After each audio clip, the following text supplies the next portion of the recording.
بەناوی خوای بەخشەدەی میهرەبان سڵاو لە بینەرانی کەناڵی ئاسمانی پەیام خۆشحاڵم لە بەرنمەیەکی تری جێپەنجە بە ئێوەی بەڕێز و خۆشەویست گەشتمەوە.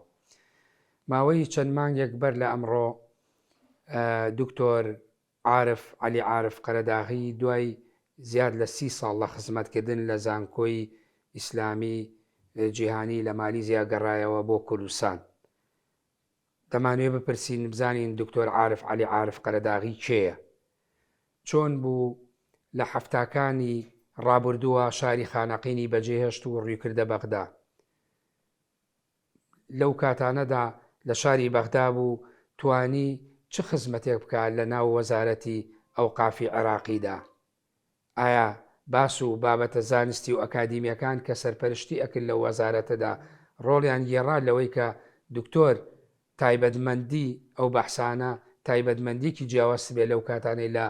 بەغدایە خو لە زانکۆکانی بەغدا بەرهەمە هاتن؟ چۆن بوو بیری لەوە کردەوە لە مالیزیا بگەڕێتەوە بۆ کوردستان؟ بە تەمەنێکەوە ئێستاش دەیەوێت لە کوردستان خزمەت بکە. هەوڵ دەدەین لەسەر ژیان و بەرهەمی زانستی و ئەو ئەزمونانەی لە ناوخۆی عێراق و هەروەها لە وڵاتی مالیزیا بینیۆتی گفتوگۆ بکەین لە بەرنامەی جێپەنجە. خۆشحاڵم دکتۆر لەم بەرنامەدا بتوانین گفتوگۆیە بکەین پێکەوە. خۆشوی یاخوا سەلامەت یاخوا بەخێر بێن. سپاس دەکەم. دەمەوێت بپرسم دکتۆر عارف علی عارف کێیە؟ خەڵقی خانەقینم، لە خانەقین لەدایک بووم، ئێمە عائلەیەک بوون گەورە.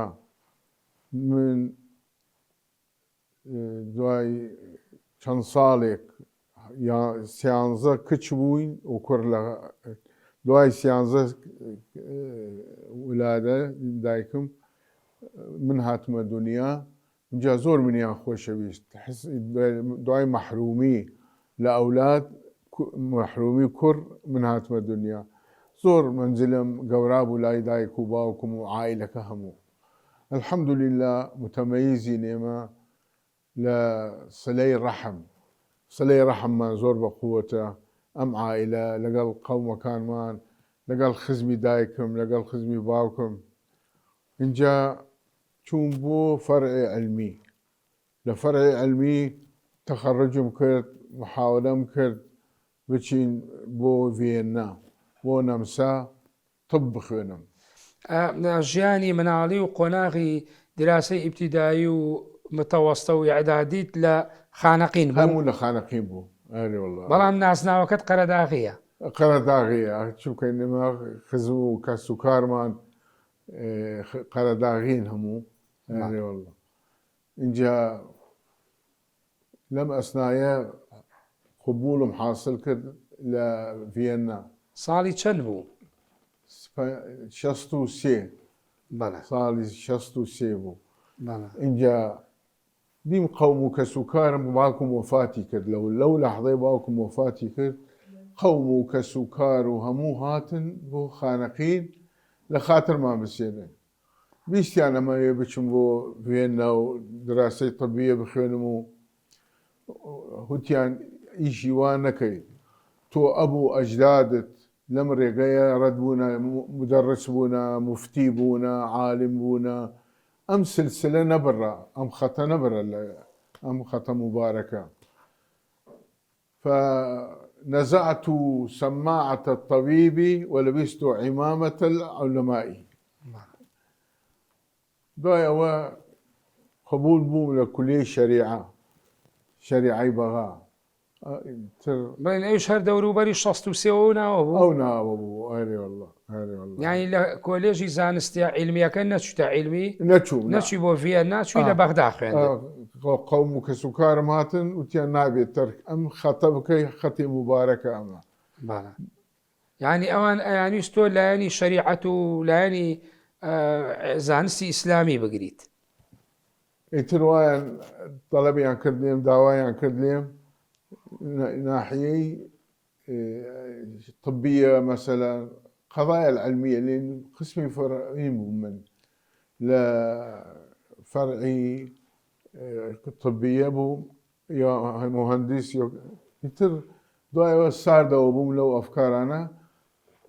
چوون بۆ کولیەی شەریعە لە بەغا. 4 ساڵ لە شەریعە خوێندم دوای ماستەر میش حاصل کرد لە قاهرە دوایەوە دکتۆراکەمیش لە بەغابوو الحمد لله يعني ئەو ڕەفیقانم کە چوون بۆ طبية أو ناوى لم يكونوا بأحسن حال مني من الحمد لله لهمنا حيوى خوي تعالى فتح علي يعني تو لە زۆربیان باشتر بوویت بەڵێ الحمد لله لە خانەقین کە چوویتە بەغدایتر بە ماڵەوە چوون یاخود هەر تەنها بۆ خوێندنەکە چویت و کاتی پشوەکان ئەگەڕایتەوە بۆ خانەقین ناوەختە ژنم نەخوازی بوو ماڵی باوکت لە خانەقین مابوونەوە ماڵی باوکم لە خانەقین بوو ئیتر ساڵی چەند بە تەواوی لە خانەقین بڕایت ساڵی 72 ئەرێ وەڵڵا ئیتر ئەو کاتە دامەزرایت لە بەغدا کە چوتە بەغداد تعین بوویت بڵێن لە ئەوقاف بووم وزارەی ئەوقاف مدير الدراسات والبحوث الإسلامية ئەرێ وەڵڵا اینجا ئیشمان زۆر بووە وەختە ئەو کاتانە تۆ کە بوویتە بەرپرسی دراسات و بەحوسی ئیسلامی لە ناو وەزارەتی ئەوقاف بڵێن لقێک هەبوو لەوێکە ناوی دراسات و بەحوسی ئیسلامی ئەرێ وەڵڵا دراسات والبحوث الإسلامية زیاتر سەرپەرشتی بەحسەکان توێژینەوەکانتە کرد ئەو بحوثانە کە ئەیاننار بۆ وزارەی ئیعلامیش قەضای ئیسلامی ئەیاننار بۆ ئەوقاف ئەکەوتە دەستی من اینجا کە زۆر بحوث هەبوو يخل چۆنەڵێن إخلالەکە بە وحدة الوطنية ئەوەی كراهية وعنصرية ومذهبية البغيضة ئەوانە منع کرد يعني تۆ ڕێگری لەوە ئەکرد کەراهیە کە ئەم پێڵێن سوکایەتی کردن ئەوەی پێوتێ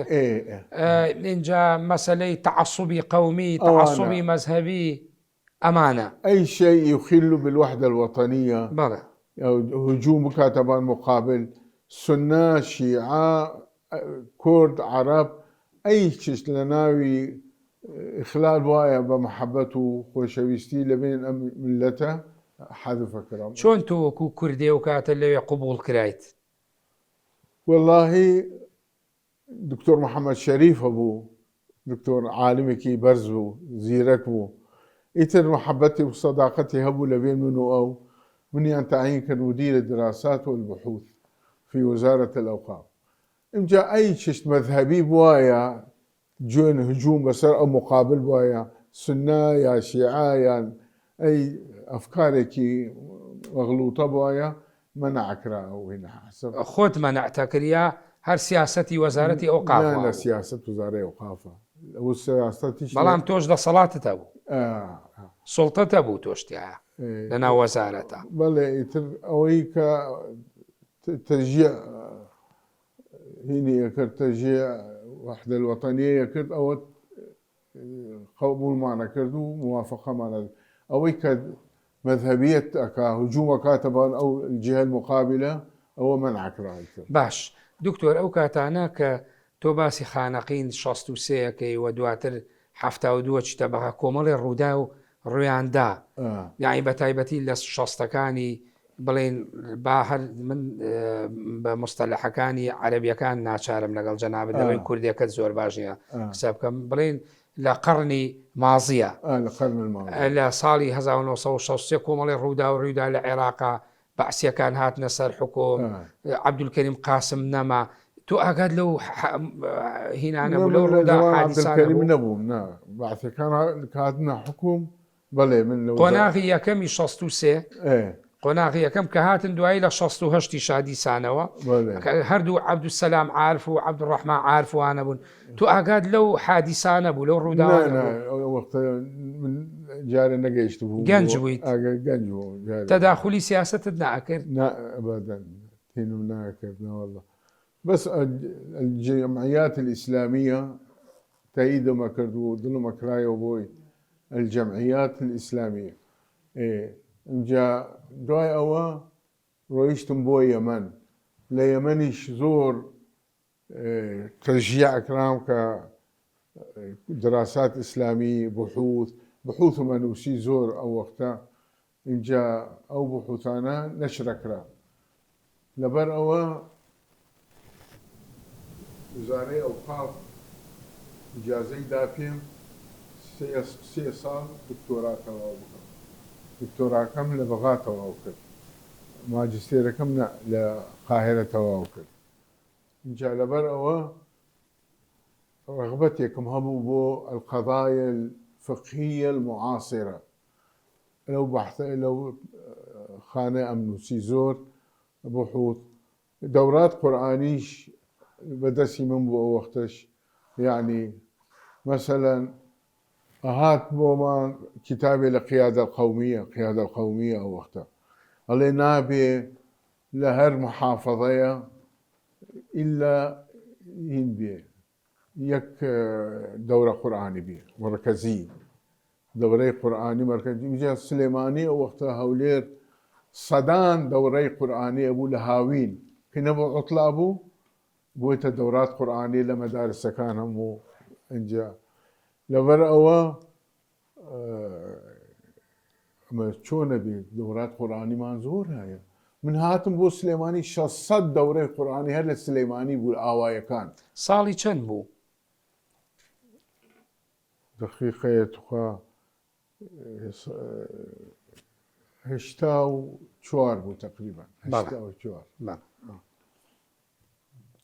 اینجا دوای ئەوە چیم کرد؟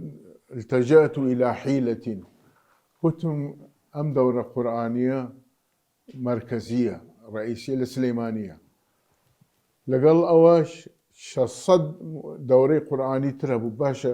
قیادە القومیە ئەڵێ یەک دەورە مرکزیتان بێ، ئەمە چۆن ئەم 600 دەورەیە این بکەم؟ چێ محاولەم کرد، وتم ئەمە الدورة المركزية في السليمانية. امجا الفرع الأول، فرع الثاني، فرع 600 أما همو تابع الدورة المركزية بو. والله چیم کرد ئەو وەختە؟ هەڵسام التجأت إلى حيلة. حیلەکە چییە؟ 600 دەورەم هەیە بەس لە سلێمانی، ئەمە چۆن ڕێکی بخەم؟ هەڵسام خۆم گوناهبار کرد. وتم يا ربي فأردت أن أعيبها وكان وراءهم ملك يأخذ كل سفينة غصبا. من با عیبداری ئەم دەورە بکەم تا ئیلغای نەکەنەوە، خێری زۆرە ئەم دەورەیە. چۆن حمایەی ئەم دەورەیە بکەم؟ هەڵسام ناونا دورة صدام لتحفيظ القرآن. صدام اینجا پیاوم ئەوێ نزیکی بکەوێتەوە بتوانێ هجووم بکاتە سەریت، ناوی دۆرەکە سەدامە. دوایەوە تەلەبم کرد ئەعضا حزب البعث لەکوێ هەیە بێن حەفلەی تەخەڕوجەکە حازر بن، وطلبم کرد لە وەزیریش كل طالب اشتراك مجرد اشتراك، أما يعطى هدية من القرآن الكريم الحجم الكبير. لو حجمه امجا خلاص ناوي صدامه أعضاء حزب البعث مو حاضرة لو اجتماع حفلة توديعية. الحمد لله فنجحت في ذلك نجاحا باهرا، وأوقافش قرآني دابها مجموعة لما أنا كواتە لەژێر ناو یا بڵێن لەژێر ئیسمی سەدام حسەینە تۆ توانیت 600 فەرعی دەورەکە بکەیتەوە بس سليماني لە سلێمانی. ومت يا ربي لا تؤاخذني بذلك. خوايا من نزانم أمنا ومعنى شيء أو وقته، فمجبور تشتكي أخف الضررين وأقل المفسدتين. بەڵێ دکتۆر، ئەو کاتانە تۆ لە وەزارەتی ئەوقاف بووی و لە خانەقین دەرچووی تێکەڵی کۆمەڵێک یا اختیلاتت کرد لەگەڵ کۆمەڵێ بابەتی شەرعی و ئیسلامیە، ئەو کاتانە ئەم سەحوەی ئیسلامی هەبوو، ئیخوان موسلیمین هەبوو، تێکەڵیت هەبوو لەگەڵیان؟ لە وزارەی ئەوقاف کەس هەوی خۆی دەرناکرد، کەس هەوی خۆی مەخفی بوو لأنه زور فوتان، زور كس فوتان، فمجبورة تحت شعار آخر. بلام هبو وجوديان هبو إخوان. لا والله لا صحيح عملي وننبو أصوات خفية أصوات خفية. بەڵام تۆ علاقەت هەبوو لەگەڵیان؟ نا علاقة نبوو، بس مجرد خدمتهم كرد معهد الأئمة والخطباء، خدمتي طلاب كان ما كرد. أما أنا شي أنا كرد أم دوريان كرد كلية الإمام الأعظم. كلية الإمام الأعظم حكومة كردي أصلا لبعثنة الأئمة والخطباء، بعثنة وشاء الله أن يكون كلهم ما شاء الله من الأصلاء من حملة الدعوة الإسلامية. وقتها زور ناجح بود إنك كلية إمام أعظم همو يانيش بونا داعية بصدق وبحق من دعاة الإسلام. كسيان يسر كومل خلق بون لبغاون الدكتور عرفان عبد الحميد، دكتور محسن عبد الحميد، أو أنا هون علاقة وشتهبوا لقلوا قيادان يعني إخوانا. محسن عبد الحميد أستاذ بود درسي وتم لقسمي دكتوراه. عرفان عبد الحميد درسي وتمانمو أساتذة أكفاء، حمد الكبيسيبو أم أحمد الكبيسيبو، كبار الشخصيات الإسلامية هاتن لي درسي. قاضي بغابو درسي عنه توا لفقه، لأصول فقه، لتاريخ، لعلم النفس، علم الاجتماع. زور ناجح بود كل إمام أعظم. إيوه يعني تو منعيان نأكل نوكاتانا أوان ليبون بتايبتي لو أنا بشي كان وكو طولي بشوي مخفي علاقانا بإخوان مسلمين هو منعنا أكران وظاهرنين تامنع بكري ظاهر نبون. نعم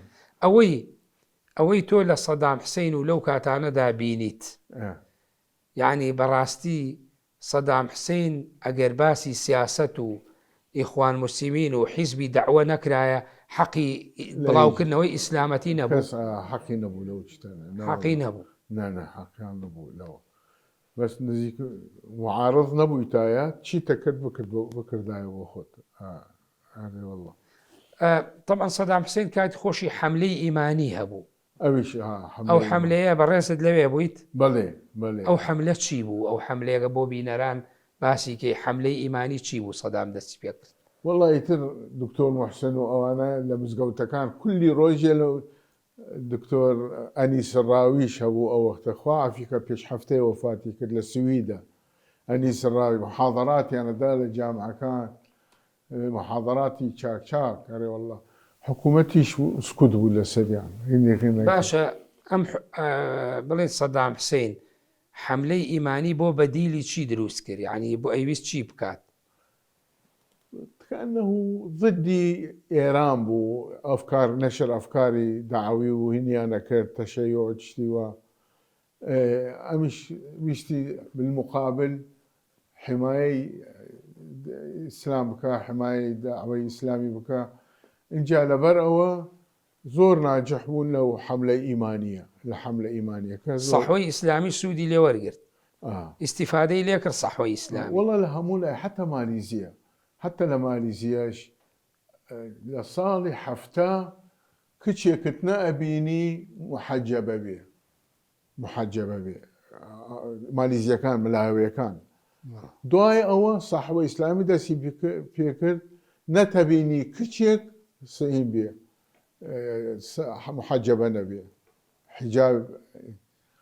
جاء كتاب هذا بمان لوزارة إعلام أي بحث أي نقطة ناو حجاب لنايبية قالك بكوشير توا منع كده لبغداد لبغداد قالك منع بكري والله منش التجأت إلى حيلة رأسا أموت كلمة حجاب هالقرن ممنوعة بكنا اللباس الشرعي.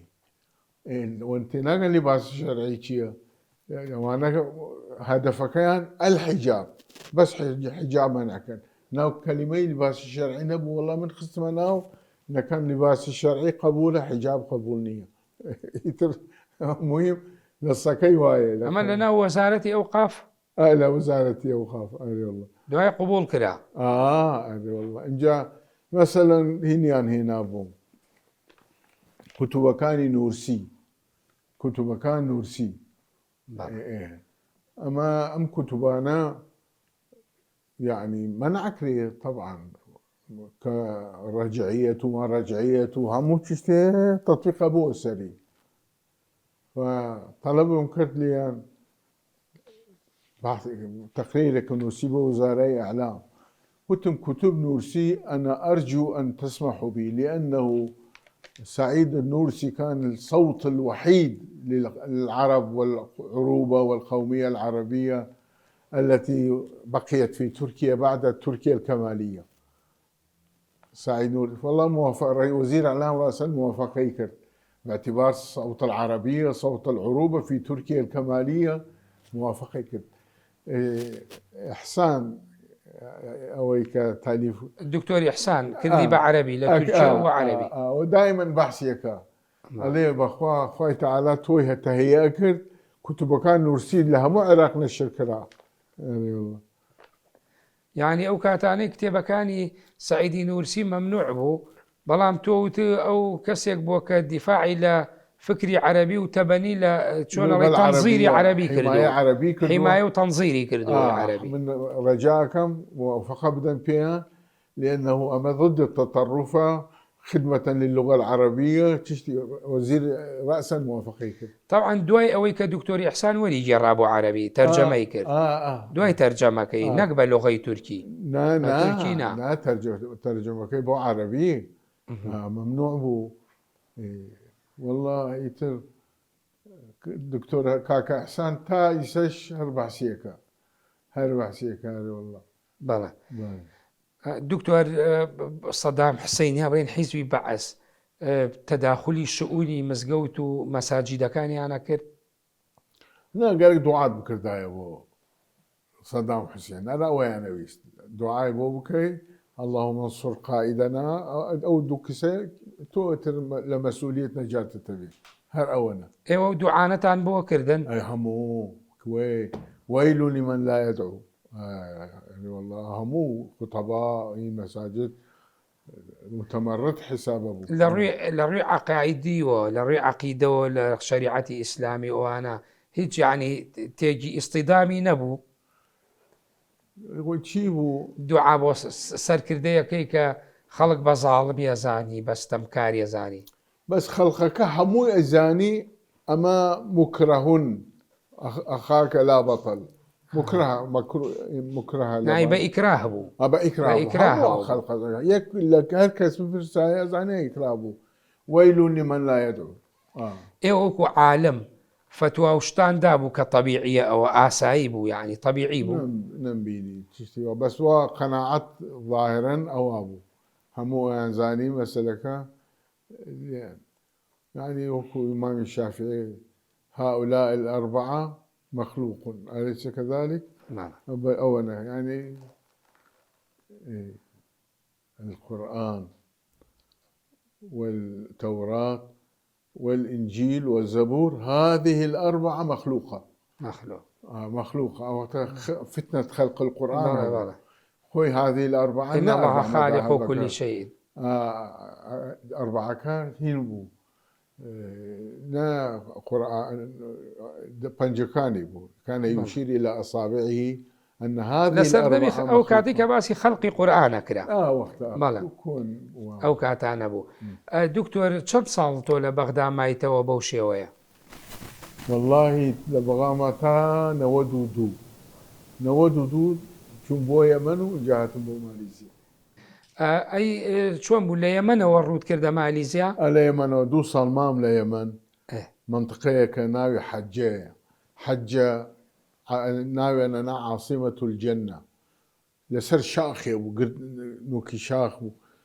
تمشاي خوارة وكان وادي شنو في لا دول تمشاكي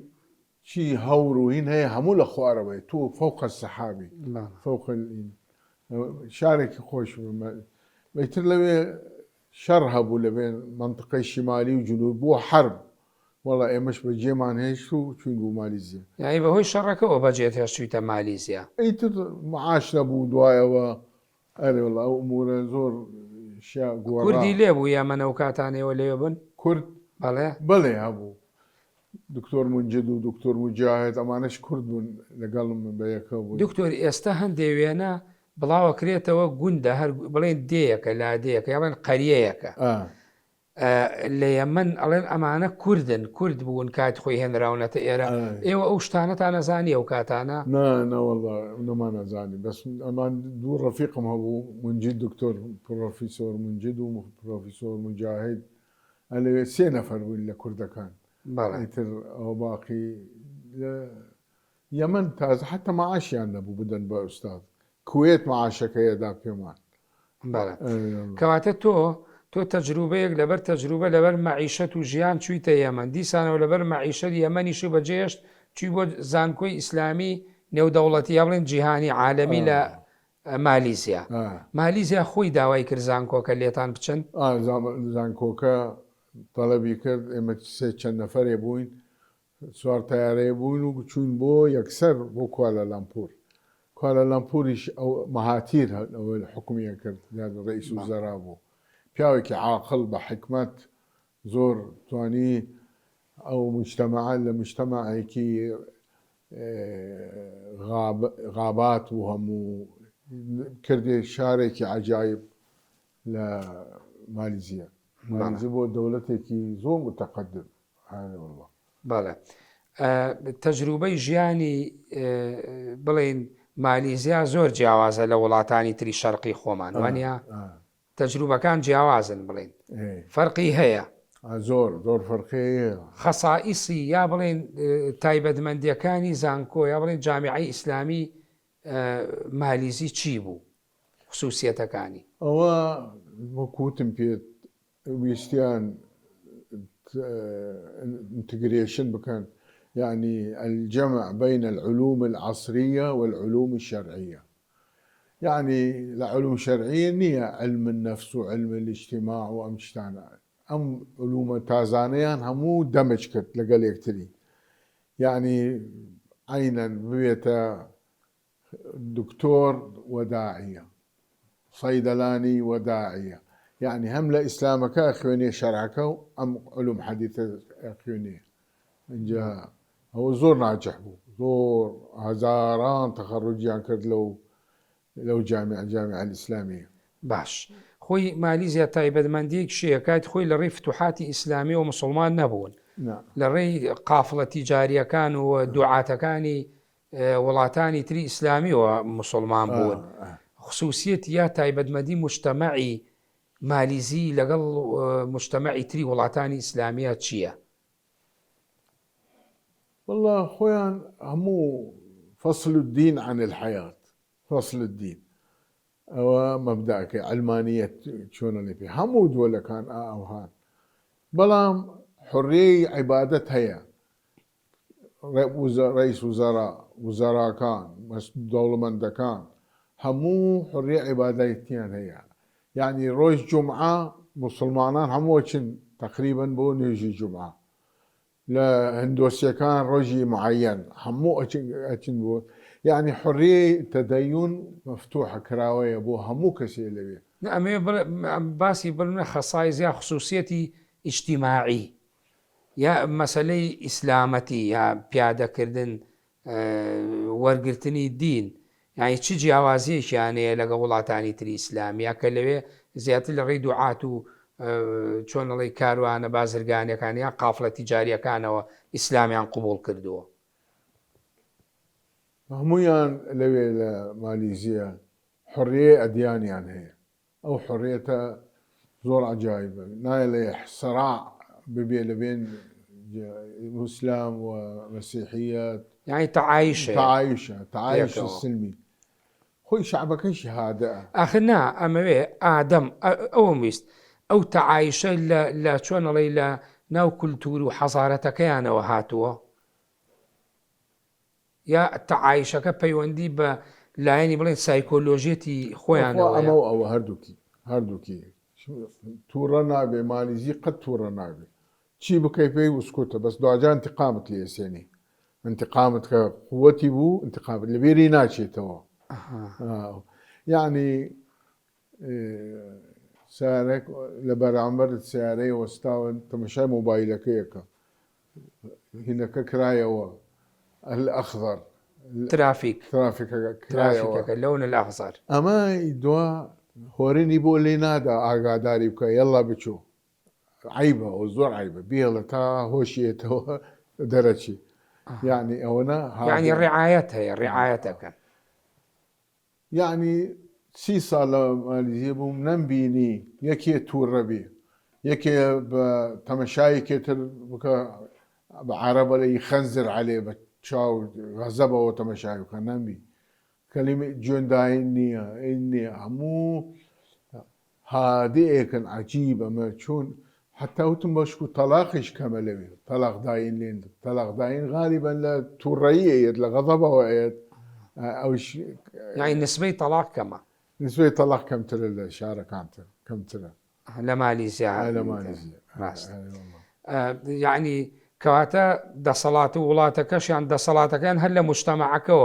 إلهامي أول شيء يعني والله يعني هالقلاي مجتمعك يعني والله أو كاتانا بريز اللي ويليوش هر سرپرشتي بحثي علمي تكريا تدريس تكر تدريس وبحث علمي زيات اللي تشي بواريكا أكيد تشي مجاليكا تدريس تكر تدريس أولا تدريس كم تابع بو القضايا المعاصرة ضايع ومثلا بقسم دكتوراه النظريات الفقهية شن نظرية فقهية للإسلام ضايع العلاقات الدولية في نظر الإسلام يعني دائما سيشوار دكتوراه هبو طلبة بس طلبة كان كمبول سي طلبة شوار طلبة أبو الدكتوراه أغلبي شيء لخليج وهاتن أغلبي شيء لهند ولهندستان لدول الخليج كموتمان أوش هاتن بو همو يعني تخرج يعني تقريبا كرد كان ريانا كرد كرد هبو ليش زور بيني همو كرد تقريبا تشل بنجا كرد هبو همو ما شاء الله أخلاقي كبرس زيرك دائما متفوق ولا باني كيكتر جماعتي كتر يعني والله دكتور وتوكوت تو قطابي لنوت ولاتي دنيا هبو وانيا زياتر أو تبيني تكردو بيه قطابي كام وڵاتەکان ئەهاتن ئەیان خوێن چۆن ڕێی لێ هاتووبوون بەتوانابوون لە ڕووی علمی و علمیان باش وەرەگرت والله کوردەکان باش بوون زۆر یانی لەو 90 وڵاتە تۆ کرێ بڵێ کورد لە پێشی هەمویانەوە بوو بوونە هیچی وڵاتێک زۆر باش ئەفریقیەکان زۆر باش بوون هاتن خوێن لای ئێمە بعضێکی لە ئەمریکاوە هاتن وڵایان خوێن بعضێ لە هندستانە هاتن لتايلاندا للسعودية وهاتن لهمو لا وهاتن بو دراسي دكتوراه وماجستير أكري يعني بلين كرد زاناي كردي تيابو كرد أواني كبيانوتي عالمي كردي أواني كأهاتنا يعني خوين هيچيان بون بخلقي عالم وزانا بيقيشتون بخوا نازان دوای وقت تخرجيان كرد قرانا وبو شاري خويان بعضي أستاذ للجامعة بعضي عميدة بعضي مراكزي زور يعني زور أواني طلبي من بون بعضي كبوا وزير بعضي كبوا نائب رئيس الوزراء همو لماليزيا أي لولاتاني خوشان لويش قرانا وبو شاري خويان أبونا يعني وظيفة قورايان هبو يعني والله كردكان لو كاتاندا كأهاتن يعني إيو خصوصيتيكتان بي أدان تدريستان بو كردكاني شبو ياخو تنها أوان أشون بقسم جياوازكاني كلية جياوازكانا بلاوبونا ولا ماليزيا لا هذا كله اختصاصي خوي أما كردكان كلا يبون متفوق بون دائما طلبة مكردليان ندويكم هبو لوي هر حفتان ابو بيانو ندوة الجمعة ندوة الجمعة نزيكي صد حوصد ندوم تقديم كرد على مدى 30 سنة سي صامن أم جاء دكتور عرفانة دكتور محسنة فلانة علانة يترك هاتن محاضران يلقاكر كبار العلماء وكو قرضاوي تقي أو خلق باكستانا هاتن إلقاء محاضرات يعني كرت مناقشة أكرا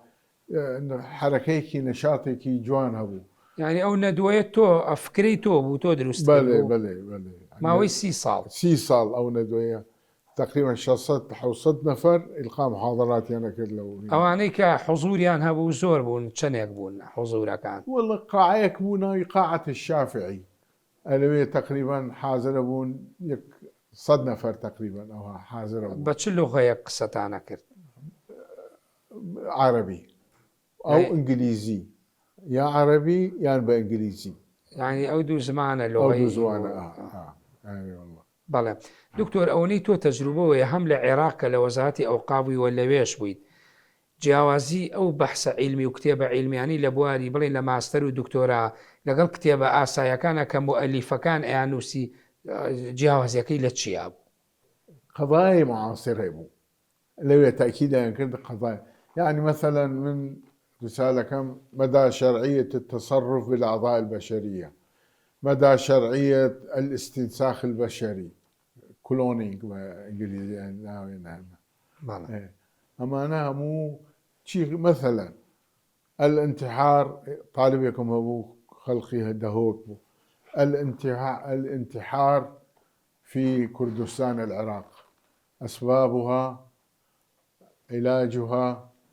آثارها مثلا ويك لو موضوعانك إنوانك بەڵێ دکتۆر لەوێ حیزبی ئیسلامیەکانی ئەوەی کە مسلمان و تۆ فەرموود ینی لە 153 مسلمانن ئەحزابی ئیسلامیان هەبوو لەوێ هەبوو ئەحزاب ئیسلامی هەبوو ئەحزابی سوفی هەبوو ئەحزابی سیاسی هەبوو ئیسلامیەکان والله تداخلی شؤونی دەوڵەتیانە کرد هنا خلافات أبو لبينيان ولبين مهاتير دكتور مهاتير رئيس وزراء بو الصراع خفيه أبو يعني ظاهرا يعني نا قيشتا عنف يعني صراع غير مباشر غير مباشر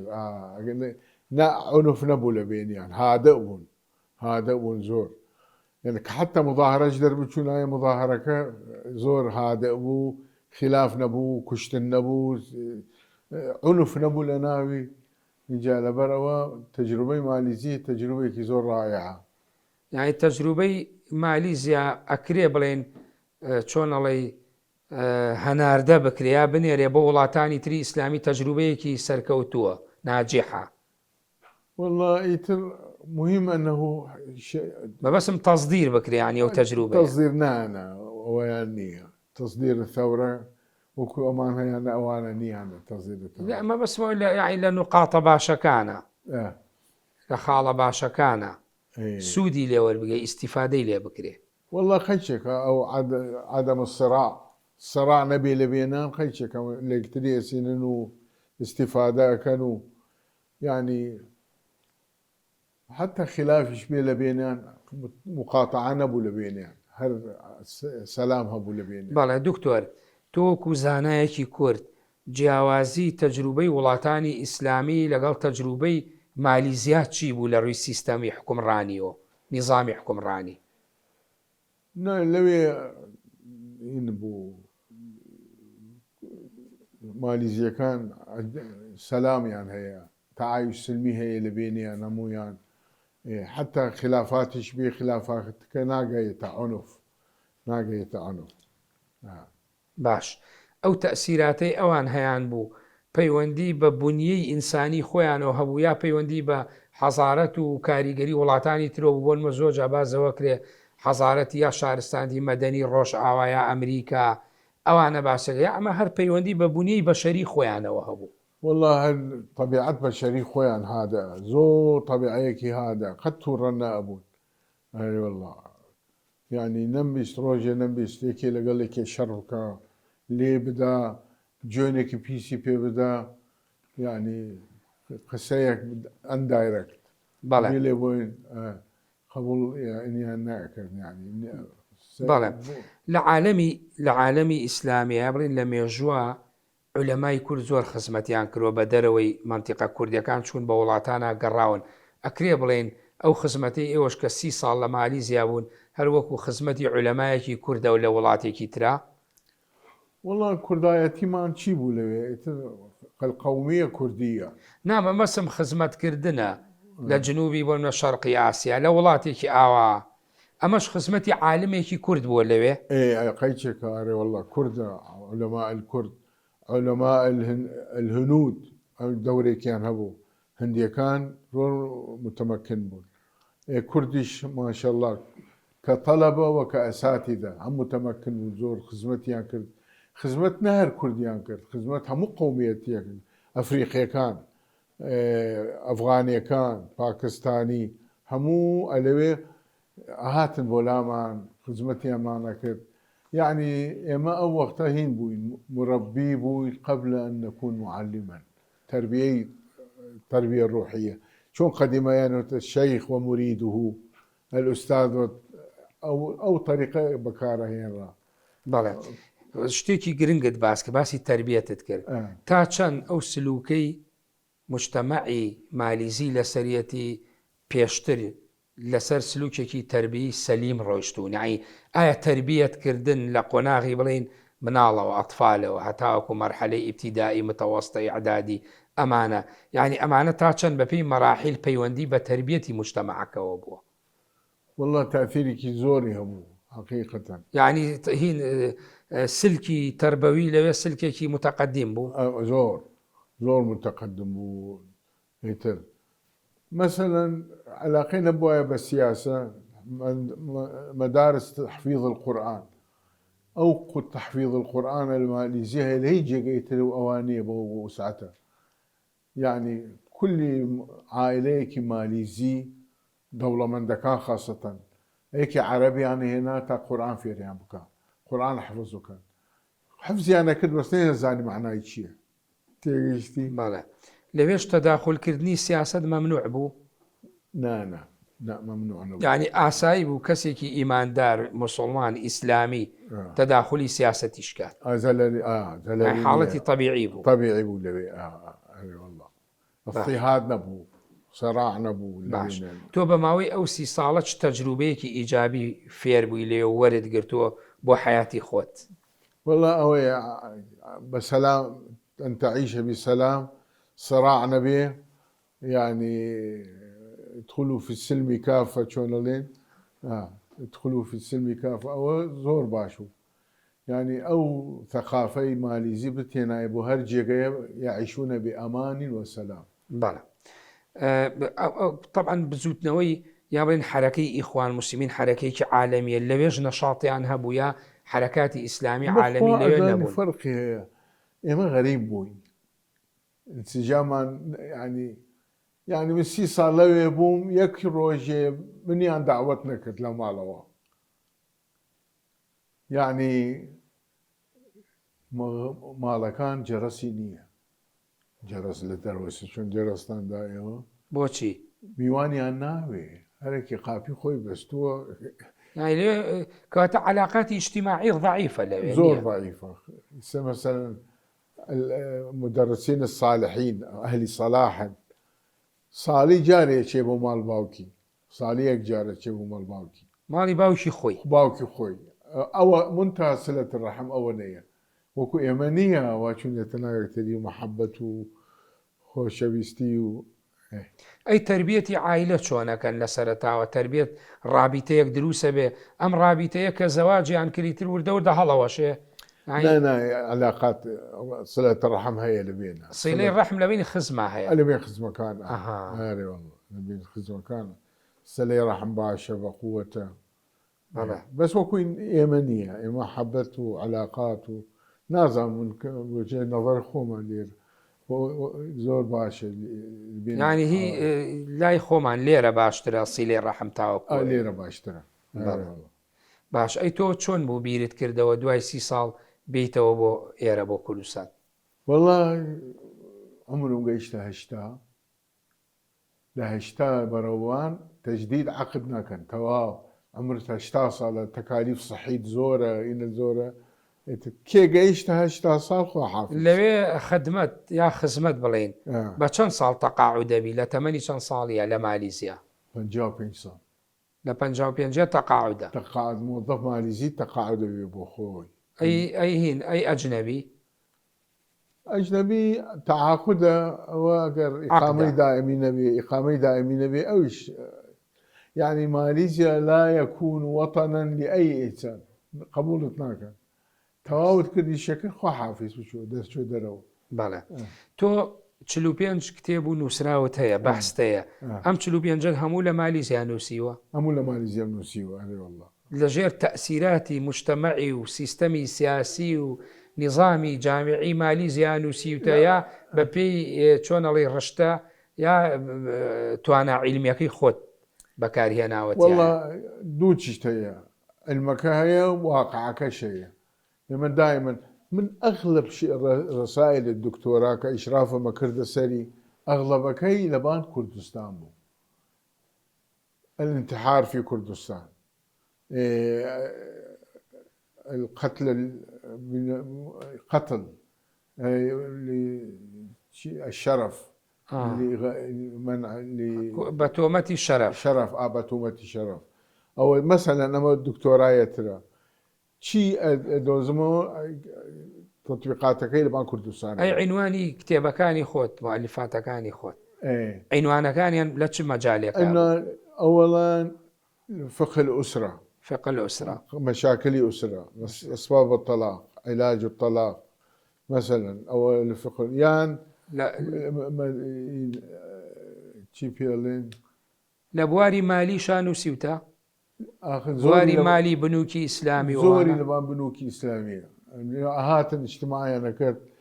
دكتور علي شهاد علي محي الدين القرداغي أو شهاد من إداري إلى كما كرت ندوة كما كرت إيه.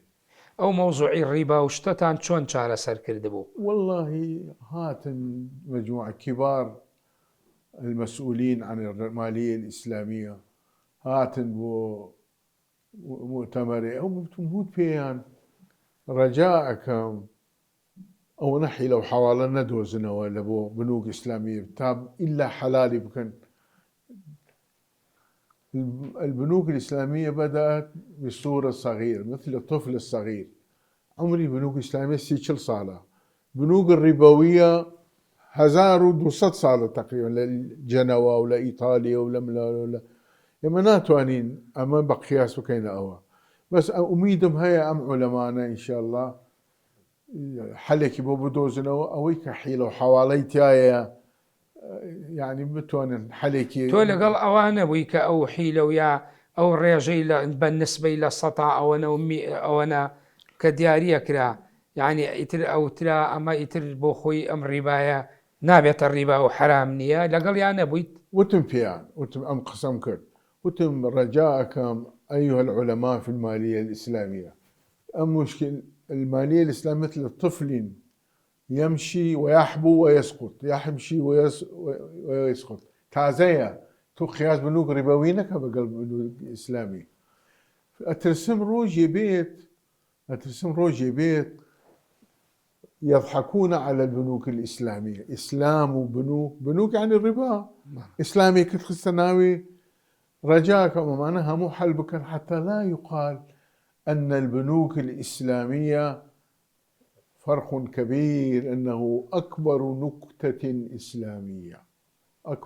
إسلامية كما يقولون عن أمريكا تمثال الحرية في أمريكا برنارد شو كان يقول تمثال يهود تمثال الحرية في أمريكا هي أكبر نكتة أمريكية نكتة يا ما حرية شيء جاء ترسم وش بنوك إسلامي وايلي بكن بيت أكبر نكتة إسلامية. في دواء وكيشي ما نسأل كردستانيش هيا. إيه. أوش مان هيا لكردستان. زوج شاوتي بانقي إسلامي و أوانك هنا كات كبارة أداب خلق بوهندك بروجكت مشروعي في بنياتني. أوانا شربوا خوان إشكالي أنتيا. عين إشكال رئيسي كان أنا لبيه من سي شوار طلبهم هبو نوسيا لبان بنوك الإسلامية اللي في كردستان العراق. ناوبانگەکانە تەطبیقاتی چۆنە و چەند جیاوازە لەگەڵ خەلیج لەگەڵ بنووکی خەلیج بنووکی بيت التمويل الكويتي هي مثلا مقارنة لقل بيت التمويل الكويتي لقل بنوكي ماليزيا زور ناجحة لنا ناحية بنوكي إسلامي.